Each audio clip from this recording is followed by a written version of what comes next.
Hey, Rob, just give me a quick comment on what you see unfolding there, this kind of thing that erupts out of natural emotion, frustration, anger, however you want to describe it.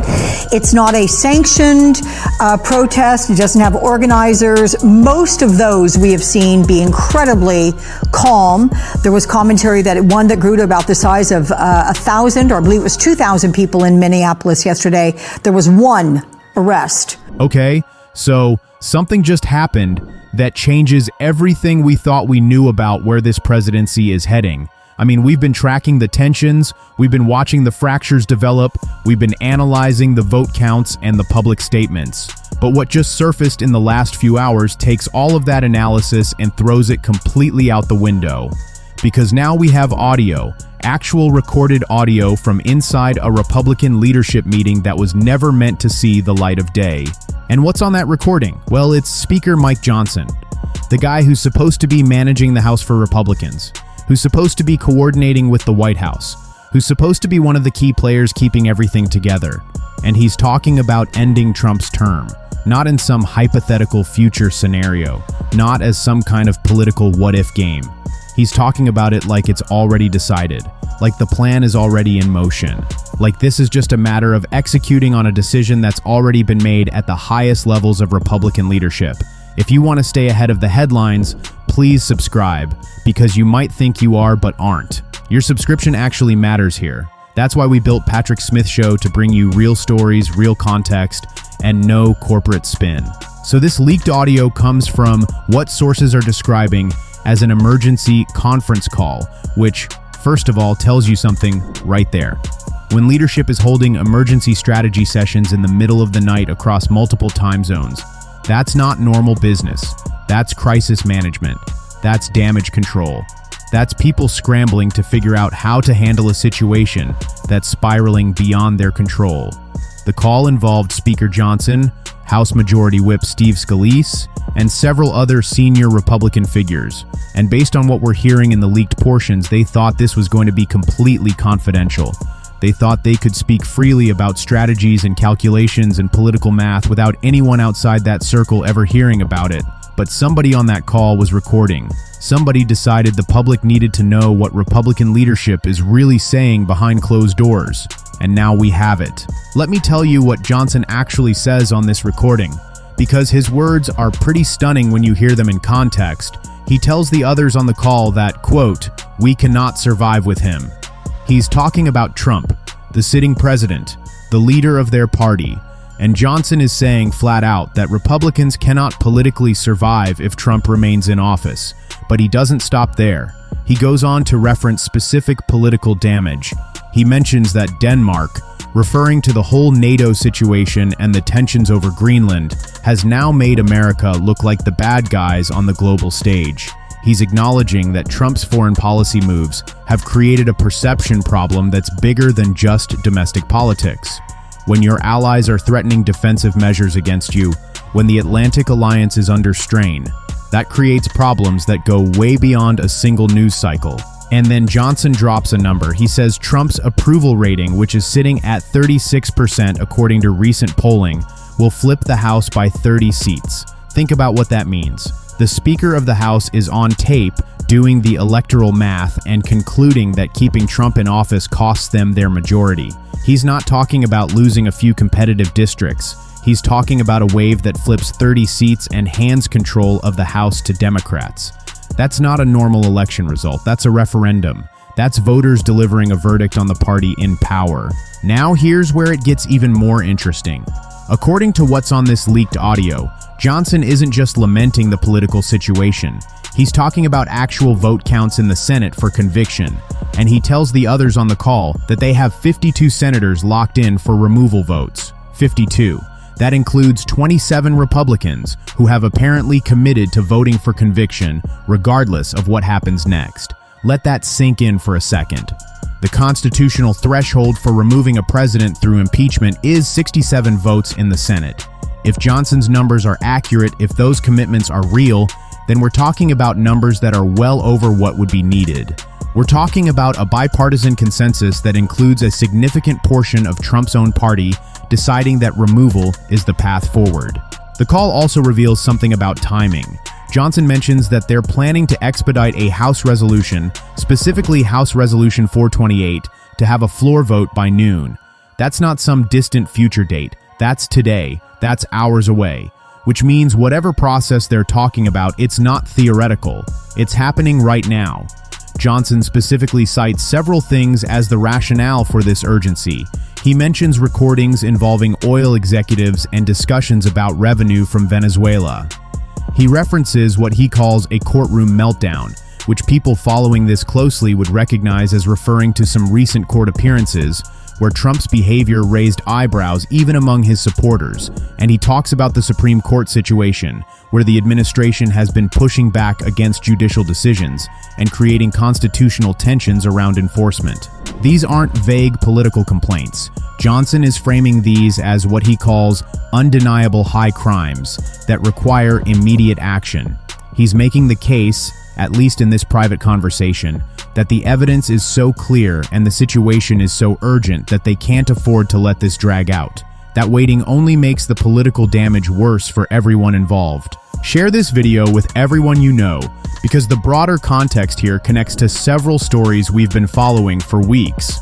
The tensions over Greenland and Denmark invoking NATO language, the rebellion among Republican senators on the War Powers Resolution, where 27 of them crossed over to join Democrats in restricting executive authority, the approval ratings that have been in free fall since the inauguration, the reports of Pentagon officials expressing concerns about certain orders. Each of these things individually was significant, but now we're seeing how they all connect, how they've all contributed to this moment where leadership is talking about ending a presidency.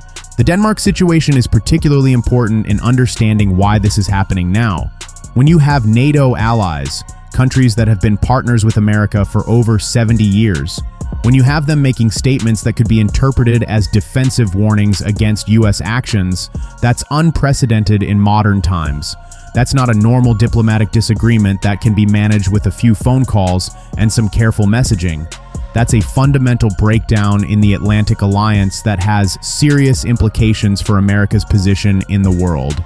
And the polling numbers Johnson references, that 36% approval, those aren't just bad by historical standards. They're catastrophically bad for a first-year president. Usually you see a honeymoon period where approval starts higher and gradually declines as tough decisions create opposition. But we're seeing the opposite pattern here, starting lower and continuing to drop as various controversies and crises accumulate. The political calculation Johnson is making, even if it seems cold, makes sense from a pure survival standpoint. If you're a Republican member of Congress facing re-election in less than 2 years, if the models are showing that your party is on track to lose 30 or more House seats because of association with an unpopular president, then you have to decide whether your loyalty is to that individual or to your own political future. And apparently, a significant number of Republicans are choosing self-preservation. The fact that this call was leaked is itself a story within the story. Someone with access to Republican leadership communications made a decision to record this conversation and release it to the media. That means Trump has lost the loyalty of people inside his own party's infrastructure, people who have access to sensitive strategy discussions, people who would normally be expected to maintain confidentiality about internal deliberations. The fact that someone broke that trust and exposed this conversation suggests there are factions within the party who believe the public needs to know what leadership is planning. Now let's talk about what the specific 52 senator number means in practical terms. The Senate has 100 members. You need 67 votes to convict and remove a president. If 52 senators are already committed to voting for conviction, and those 52 include both Democrats and 27 Republicans, then the math becomes pretty straightforward. Even if every other senator voted against conviction, you'd still be over the threshold needed for removal. That's not a close vote. That's not a situation where a few undecided senators hold the key. That's a decisive margin. The 27 Republican senators who have apparently committed to conviction is a particularly striking number because it represents more than half of the Republican conference. Republicans currently hold about 50 seats in the Senate, give or take depending on how you count independents, who caucus with one party or another. So 27 Republicans voting for conviction means it's not just a few moderates from purple states. It's a substantial portion of the caucus from all different wings of the party. Some of those 27 likely include the senators who were already public about their concerns, the ones who voted for the War Powers Resolution to limit executive authority. Senators like Susan Collins from Maine, Lisa Murkowski from Alaska, Rand Paul from Kentucky. These are people who have shown willingness to break with party leadership on constitutional questions. But 27 is more than just that small group of usual suspects. That number suggests there are senators who have been publicly defending Trump, but privately have decided that conviction is the only option. The urgency around the House Resolution 428 vote is also significant. Normally, major resolutions like articles of impeachment go through a process. There are committee hearings, there's debate time allocated on the floor, there are opportunities for amendments and procedural motions. But if leadership is pushing for a vote by noon today, they're clearly trying to move this as fast as procedurally possible. They don't want extended debate that gives Trump time to rally his base or try some kind of last-minute maneuver. They want it done. The specific incidents Johnson mentions as justification, the oil executive recordings, the courtroom behavior, the Supreme Court tensions, these all represent different aspects of concerns that have been building.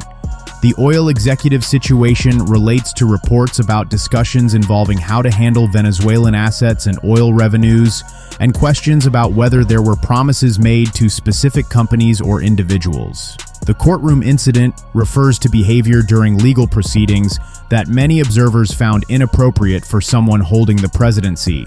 And the Supreme Court issue relates to the administration's response to unfavorable judicial rulings and questions about compliance with court orders. Each of these individually might be something you could argue about or explain or defend in political terms. But Johnson's framing them collectively as undeniable evidence that requires urgent action. He's making the argument that taken together, these things represent a pattern that cannot be defended and cannot be allowed to continue without destroying the party's credibility with voters. Make sure you're subscribed to Patrick Smith Show because the historical context here is important to understand. We've had presidential impeachments before. We've had situations where presidents faced serious political opposition from their own party. But we've never quite had a situation where you have the Speaker of the House on tape explicitly coordinating removal with Senate leadership while giving specific vote counts and timelines.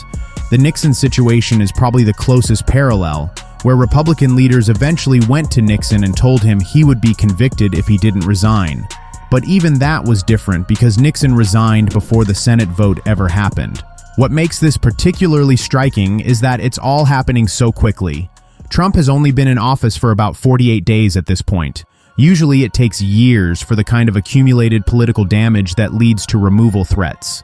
The fact that we're at this point just weeks into the term suggests that the crises have been coming fast and the damage has been severe enough that normal political patience has been exhausted. The Pentagon situation that's been reported adds another layer to this.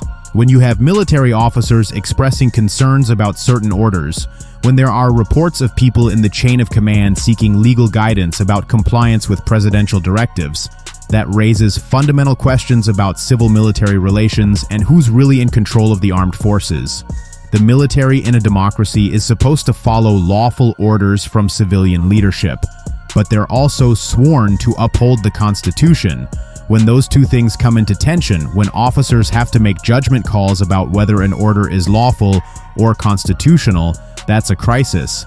And it's the kind of crisis that Republican leadership apparently believes they can't afford to let continue. The Nate Silver projection that Johnson references in the call is worth unpacking. Silver is one of the most respected election forecasters in the business. His models incorporate polling data, historical patterns, economic indicators, and a whole range of other factors to predict election outcomes. And apparently his current projections are showing something like a 92% probability of a 37-seat flip in the House if current trends continue. That's not just bad news for Republicans. That's an extinction-level event for their majority. That's the kind of result that doesn't just cost you control of Congress. It potentially changes the political landscape for a generation. So Johnson is looking at those projections and making a calculation. If we keep Trump, we lose everything. If we remove him, at least we have a chance to limit the damage. At least we can tell voters we took action when we saw problems. At least we can try to distance ourselves from the worst of what's happened and maybe salvage some competitive races. It's a brutal political calculation, but from his perspective, it's probably the only logical choice. The timing of the leak is also interesting strategically. Whoever released this audio did it in a way that makes it very difficult for Republican leadership to back away from what Johnson said. It's one thing to have rumors or unnamed sources reporting on internal discussions.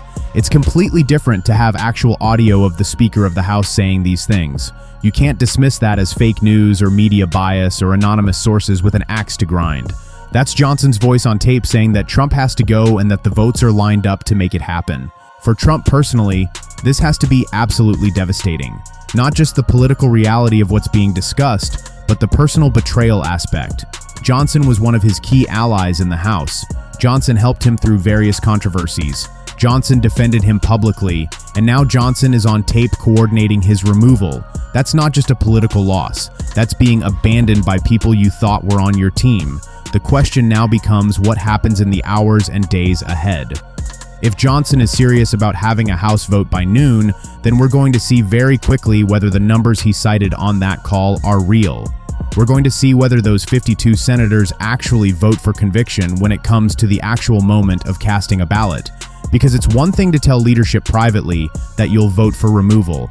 It's another thing to actually do it when you're on the record and your constituents are watching and history is recording your vote. There's also the question of how Trump responds to this leak. Does he try to fight back? Does he try to rally his base to pressure these senators? Does he make some kind of dramatic gesture or policy move designed to change the narrative? Or does he recognize that the game is over and start thinking about negotiating the terms of his exit? Different responses lead to very different outcomes in terms of how this all plays out. The broader implications for American politics are enormous.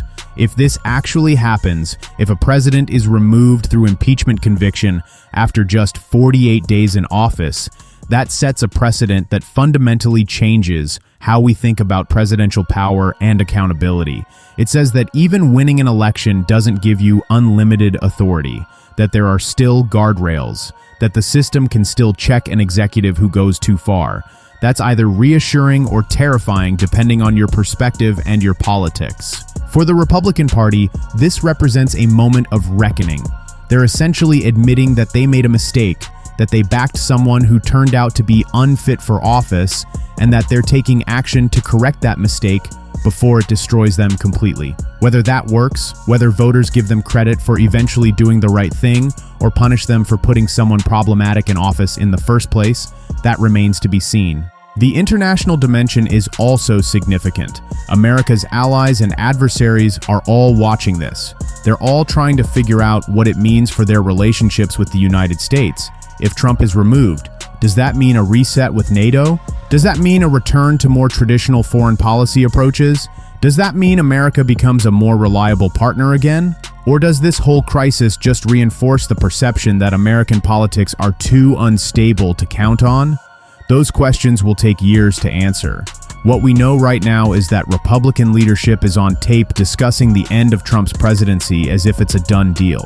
They're citing specific vote counts. They're giving specific timelines. They're coordinating between the House and Senate on how to make this happen as quickly as possible. And someone inside that circle decided the public needed to know about it and leaked the audio to make sure we do. The next few hours are going to be absolutely critical. If that House vote happens at noon, like Johnson said on the call, we're going to see very quickly whether this is real or whether it was just talk. We're going to see whether those Republican members are actually willing to vote for impeachment when the moment comes. And then we'll see what happens in the Senate, whether those 52 votes Johnson mentioned are actually there, whether senators follow through on whatever commitments they apparently made in private. This is one of those moments where the system is being tested, where we find out whether constitutional checks and balances actually work when they're really needed, where we see whether political actors are willing to put country and constitution above party and personal loyalty. The fact that we're even at this point having this conversation shows how far things have deteriorated, but it also shows that the system is responding, that institutions are pushing back, that there are still limits. Keep watching because whatever happens next is going to be historic. Whether Trump is actually removed or whether he somehow survives this, we're witnessing something that will be studied and debated for generations. The most dramatic political crisis in modern American history is playing out in real time.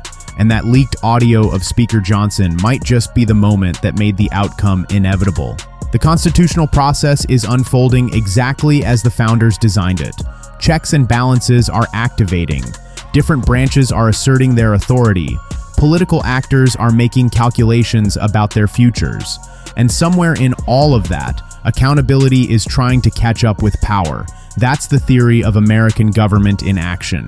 We're about to see whether it works in practice when the stakes are this high and the pressures are this intense. This story is far from over. But that leaked audio has given us a window into where it's heading. And if Johnson's words on that call are any indication, we're watching the final chapter of a presidency that's collapsing under the weight of its own contradictions and crises. Stay tuned because the next hours will tell us whether American democracy can still correct course when it needs to, whether the system can still defend itself from within, whether constitutional safeguards are real or just historical artifacts that don't matter anymore in modern politics. This is the moment, this is the test, and we're all watching to see how it turns out.